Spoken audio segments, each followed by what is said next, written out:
In 1543, Martin Luther, the father of the Reformation, published a treatise called On the Jews and Their Lies. It recommended, in plain numbered counsel, burn the synagogues, raze the Jewish homes, seize the prayer books, forbid the rabbis to teach.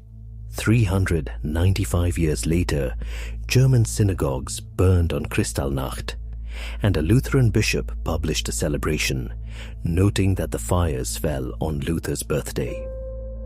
Luther began his public career with something close to sympathy for the Jews.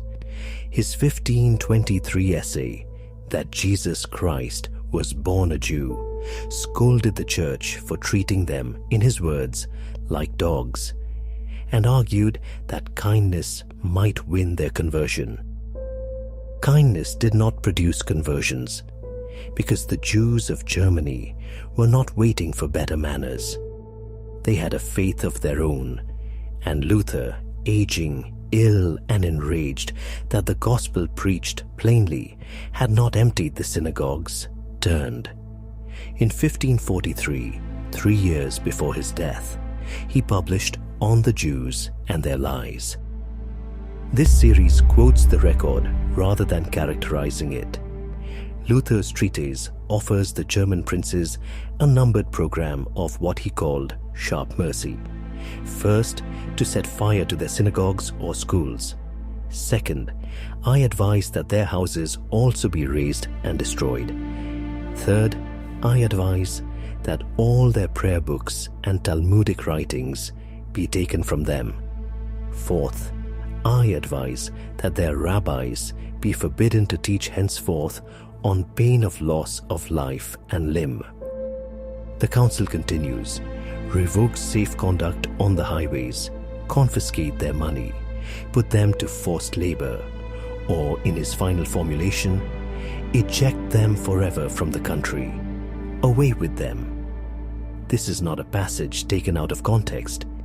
It is the thesis, sustained across tens of thousands of words, by the most influential German writer of his millennium, in a book addressed to the men who held the power to do it. What did the treatise cause? Here the series rule demands care, because a straight line from 1543 to 1943 is bad history. In Luther's own century, the effects were real but bounded. Some princes expelled Jewish communities, citing his counsel. Others ignored him. For 3 centuries, the book was an embarrassment. And the Nazis were not Lutherans acting on doctrine. Their antisemitism was racial, not theological. But the shadow is also documented, and it is not small. When the German Christian movement sought to fuse the church with National Socialism, Luther's treatise was the bridge they built with. And after Kristallnacht, November 9th and 10th, 1938, when the synagogues of Germany burned exactly as page 1 of the treatise prescribed, Bishop Martin Sasse of Thuringia published a jubilant pamphlet, Martin Luther and the Jews, Away with Them. Its opening line, on the 10th of November, Luther's birthday, the synagogues are burning. He urged Germans to heed the greatest anti-Semite of his age, and he meant it as praise. The most damning citation of the book comes from the doc, Julius Streicher, publishers of the Nazi hate sheet Der Stürmer, stood trial at Nuremberg for crimes against humanity. His defense reached back 400 years. Anti-Semitic publications have existed in Germany for centuries, he told the tribunal. Dr. Martin Luther would very probably sit in my place in the defendant's dock today, if this book had been taken into consideration by the prosecution. Streicher was hanged. His legal argument was self-serving, and the tribunal rightly rejected the idea that old books excuse new murders. But as a statement of literary genealogy, the condemned man was not wrong. The program in his newspaper and the program in the Reformer's treatise differ mainly in typeface. Now, the thing we will not do. The easy version says Luther caused the Holocaust. He did not.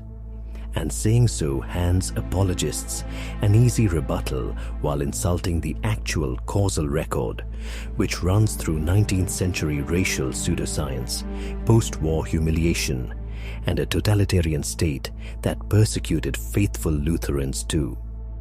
Nor was Luther unique. His counsel drew on centuries of prior church teaching, and some of his own colleagues were appalled by the treatise even in 1543. And the church that bears his name has, at last, disowned it. In 1994, the Evangelical Lutheran Church in America formally rejected Luther's anti-Judaic diatribes and the violent recommendations of his later writings, deploring their appropriation by modern antisemites. European Lutheran bodies have done the same. So we say it precisely. Luther did not build the death camps. He wrote, with the full authority of the Reformation's founding voice, that burning synagogues was godly counsel, and 4 centuries of German readers, ending with the worst of them, could take the book off the shelf and find it there. The spin says it was the era. The man was old and sick, and his theology is separable from his temper. The rebuttal: the era also contained his own 1523 essay, proving he knew better. And the separation the apologists ask for is the one Bishop Sasse refused to make when it mattered, with the fires still burning. A book that takes 450 years to repudiate was not misread for 450 years. It was read. The ELCA's 1994 declaration is, by this series' standards, a real reckoning, specific, self-naming, and addressed to the victims' descendants, rather than to the Church's own comfort. It came, as reckonings in this series do, at the maximum possible distance from the men who needed to hear it. Luther asked to be judged by the plain text of Scripture. It is a fitting standard. Judge him, then, by the plain text of his own. Set fire to their synagogues. Some sentences do not need a historian. They need only a reader.